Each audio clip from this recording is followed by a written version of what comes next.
मिसाल बनकर फिर उठूंगा, जो बन सके तो जवाब रखना, मेरा खून बेकार न जाए, मेरे खून का हिसाब रखना। नमस्कार दोस्तों, स्वागत है आप सबका आपका अपना यूट्यूब चैनल सूरज शाहदेव में। मैं हूं सूरज शाहदेव। दोस्तों, आज का यह वीडियो अमर शहीद निर्मल महतो जी के पुण्यतिथि के उपलक्ष्य में आज उनको अपनी ओर से श्रद्धांजलि व्यक्त करते हुए उनको मैं समर्पित करता हूं। दोस्तों, हम सब जानते हैं कि आज झारखंड अलग राज्य बना है, तो इस झारखंड अलग राज्य को बनाने में शहीद निर्मल महतो जी का योगदान को कोई भुला नहीं सकता है। अगर शहीद निर्मल महतो जी नहीं होते तो आज जिस झारखंड में हम स्वच्छंद रूप से रह रहे हैं, राजनीति कर रहे हैं या जीवन जी रहे हैं, यह संभव न हो पाता। आज हम बात करेंगे शहीद निर्मल महतो जी के बारे में। दोस्तों, शहीद निर्मल महतो जी का जन्म 25 दिसंबर 1950 को जमशेदपुर के उलियान गांव में हुआ था। उनके पिता का नाम जगबंधु महतो थे और उनके माता का नाम प्रिया महतो थी। दोस्तों, निर्मल महतो जी एक किसान परिवार से थे, एक गरीब परिवार से थे और वो हमेशा गरीब मजदूर किसानों के हक की लड़ाई लड़ते रहे।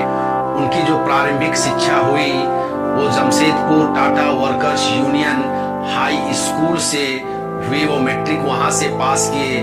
उसके बाद उनका ग्रेजुएशन कोऑपरेटिव कॉलेज जमशेदपुर से वो करते हैं। 1975 में असामाजिक तत्वों के साथ उनका मुठभेड़ हो जाता है और बीच में ही वो अपनी पढ़ाई को छोड़ देते हैं और फिर वो छात्र राजनीति से जुड़ जाते हैं। सबसे पहले वो झारखंड पार्टी से अपनी राजनीति की शुरुआत करते हैं और देखते ही देखते वो एक पहचान उनकी बन जाती है। उनकी कर्मठता, मेहनत और पार्टी के प्रति समर्पण भाव और संगठन को जो मजबूत करने की जो योग्यता थे, जिसके कारण वो बहुत जल्द पार्टी में लोकप्रिय हो जाते हैं। वो 1980 में विधानसभा का चुनाव भी लड़ते हैं, लेकिन दुर्भाग्यवश वो चुनाव हार जाते हैं। फिर उसके बाद 1980 में जब झारखंड पार्टी की पतनशीलता होने लगती है, पतनशीलता को देखते हुए वो तत्कालीन नेता, झारखंड मुक्ति मोर्चा के नेता शैलेंद्र महतो जी के प्रेरणा से वो झारखंड मुक्ति मोर्चा में शामिल हो जाते हैं। 18 जुलाई 1981 को वो जमशेदपुर के एक बैठक में जमशेदपुर नगर के वो जिला उपाध्यक्ष बनाए जाते हैं और 1 और 2 जनवरी 1983 को उनकी फिर से पार्टी में कर्मठता, योग्यता, मेहनत और संगठन के प्रति समर्पण भाव और संगठन को आगे बढ़ाने की क्षमता को देखते हुए बहुत जल्द उन्हें केंद्रीय कार्यकारिणी समिति में शामिल कर लिया जाता है। फिर 6 अप्रैल 1984 को वो बोकारो के कार्य समिति के बैठक में प्रदेश के अध्यक्ष बना दिया, केंद्रीय अध्यक्ष बना दिए जाते हैं। 1980 के जैसे हम सब जानते हैं दोस्तों, जब शिबू सोरेन जी, ए.के. राय जी और विनोद बिहारी महतो, ये तीनों ही नेता मिलकर के पार्टी को आगे बढ़ा रहे थे। शिबू सोरेन दुमका से चुनाव लड़ते हैं 1980 में, वहां से वो सांसद बन जाते हैं और इसी को लेकर के इन तीनों नेताओं में मतभेद होता है। पार्टी में कुछ कारणों से मतभेद हो जाता है और ए.के. राय और विनोद बिहारी महतो पार्टी से अलग हो जाते हैं। जब ये दोनों अलग हो जाते हैं तो फिर 1984 में निर्मल महतो जी को पार्टी का केंद्रीय अध्यक्ष नियुक्त किया जाता है और शिबू सोरेन उसके केंद्रीय महासचिव बनाए जाते हैं।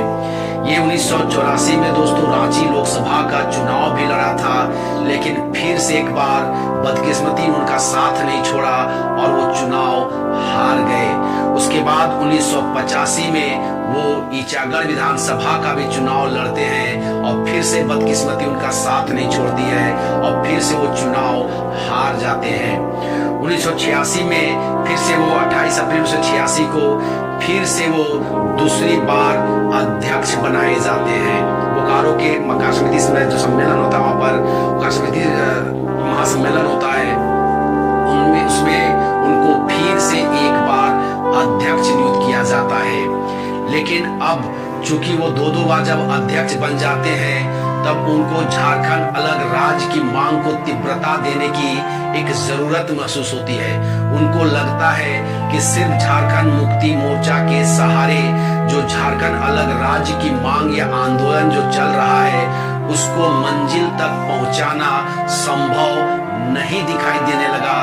तब उन्होंने 22 जून 1986 को ऑल झारखंड स्टूडेंट्स यूनियन यानी कि आजसू यानी कि झारखंड मुक्ति मोर्चा का एक छात्र संगठन का निर्माण करते हैं।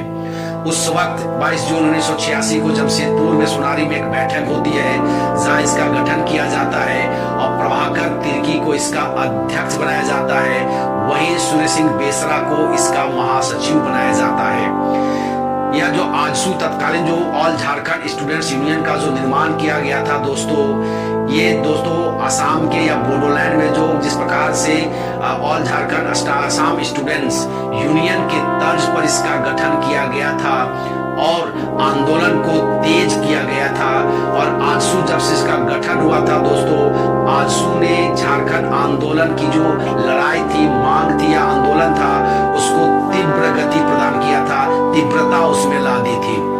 उसमें बंद बुलाना था, गोलियां भी चलाई जाती थी, मारपीट किया जाता था, सरकारी संपत्तियों को डैमेज भी किया जाता था, यहाँ तक कि सरकारी संपत्ति रेलवे ट्रैक को भी उड़ा दिया जाता था। इतने जब इसकी आंदोलन तीव्र हो जाता है तो जाकर के केंद्र सरकार भी दबाव में आती है। ऐसा कहा जाता है दोस्तों कि निर्मल महतो जब इसका गठन करते हैं और बहुत ज्यादा फेमस हो जाते हैं, तो उनको एक षड्यंत्र के तहत उनकी हत्या कर दी जाती है 8 अगस्त 1987 को।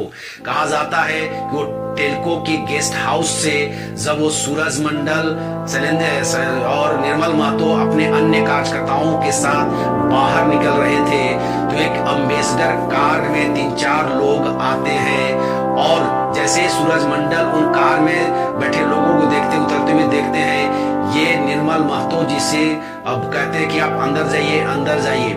लेकिन तब तक एक व्यक्ति जाकर के निर्मल महतो का कॉलर पकड़ लेता है। सूरज मंडल आगे लपकते हैं और उनको बचा लेते हैं, फिर उसको अंदर जाने कहते हैं। लेकिन वो अंदर जाते इससे पहले ही वीरेंद्र सिंह नामक व्यक्ति उस पर 3 गोलियां चला देता है। उसमें उनका एक गोली जो है सीने में, एक गोली मुंह में, तो एक गोली पीठ पर लगती है और वो देखते ही देखते वहां ढेर हो जाते हैं। घटना स्थल पर ही उनकी मृत्यु हो जाती है और झारखंड आंदोलन का एक उगता सितारा बादलों के बीच गुम हो जाता है। दोस्तों ऐसा कहा जाता है कि शहीद निर्मल महतो जी की जो हत्या हुई थी एक राजनीतिक षड्यंत्र के कारण हुई थी, लेकिन तत्कालीन बिहार सरकार ने इसको व्यापारिक रंजिश बताते हुए उस केस की आगे बढ़ाने से या छानबीन करने से मना कर देती है और उस केस को बंद कर दिया जाता है। जब झारखंड अलग राज्य बनता है तो लोगों को ऐसा लगा था कि शहीद निर्मल महतो जी की हत्या के केस की जांच की जाएगी और दोषियों को सजा दी जाएगी, लेकिन ऐसा नहीं होता है। अगर शहीद निर्मल महतो जी की केस की जांच अगर एनआईए से या सीबीआई से होती दोस्तों, तो मुझे लगता है इस पर कई सफेद पोश, चाहे वो राजनीति के क्षेत्र लोग थे चाहे कोई भी क्षेत्र थे, इस पे वो फंसते हुए नजर आते। लेकिन उस मामले को किसी ने तुल नहीं दिया, किसी ने आगे नहीं बढ़ाया। अतः अब एक बार फिर से निर्मल महतो जी को सच्ची श्रद्धांजलि देते हुए मैं इस वीडियो के माध्यम से मांग करना चाहूंगा कि शहीद निर्मल महतो जी की जो हत्या हुई थी उस केस की जांच एनआईए से कराई जाए या सीबीआई से कराई जाए, और जो लोग भी एक झारखंड के उगता हुआ सितारा आंदोलनकारी नेता को बीच में उनकी हत्या कर देते हैं और वो सफेद पोश आज तक बचे हुए हैं, उन लोगों का पर्दाफाश होना चाहिए, उन लोगों को सजा मिलनी चाहिए, सच्चाई लोगों के सामने आनी चाहिए दोस्तों। फिर से एक बार उनके ऊपर जो फीट बैठता है, जो कविता, मैं उसको दोहराते हुए, सवाल बनकर फिर उठूंगा, जो बन सके तो जवाब तैयार रखना, मेरा खून बेकार न जाए, मेरा खून का हिसाब रखना। आज शहीद निर्मल महतो जी का खून चीख चीख कर कह रहा है कि उनके साथ अन्याय हुआ है, उनकी केस की जांच की जाए और सफेदपोश लोगों को पर्दाफाश किया जाए, उनके नामों का उजागर किया जाए। दोस्तों, अगर ये वीडियो आपको अच्छा लगा हो तो आपसे निवेदन होगा, इस वीडियो को लाइक करें, दोस्तों के साथ शेयर करें, और अगर इस चैनल में आप नए हैं तो इस चैनल को जरूर सब्सक्राइब कर लें। अपनी ओर से फिर से एक बार अमर शहीद निर्मल महतो